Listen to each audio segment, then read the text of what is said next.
যে খড় ছিল, খড়ের মাঝখানে কিন্তু এই পরিত্যক্ত নলকূপের গভীর নলকূপের যে পাইপ সেখানে কিন্তু পড়ে, এবং তাই সে বাচ্চাটির নাম স্বাধীন।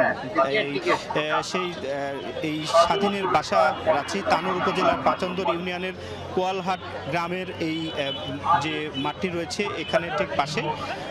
এখন পর্যন্ত ফায়ার সার্ভিসের কয়েকটি ইউনিট এবং স্থানীয়রা তারা এখানে কিন্তু ভেকু মেশিন দিয়ে এই এখন পর্যন্ত নলকূপের পাইপের ভেতরে যে আমরা যতটুকু দেখছি তাদের যে কার্যক্রম উদ্ধার তৎপরতার সেটি চলছে। এবং আমরা এখানে যারা দায়িত্বরত রয়েছে যে তাদের সাথেও একটু কথা বলতে চাই। একটু যদি বলি উদ্ধার তৎপরতার কি অবস্থা এখন পর্যন্ত একটু জানতে চাচ্ছি, একটু জানতে চাচ্ছি উদ্ধার তৎপরতার কি অবস্থা এখন পর্যন্ত। উদ্ধার তৎপরতা চলমান আছে।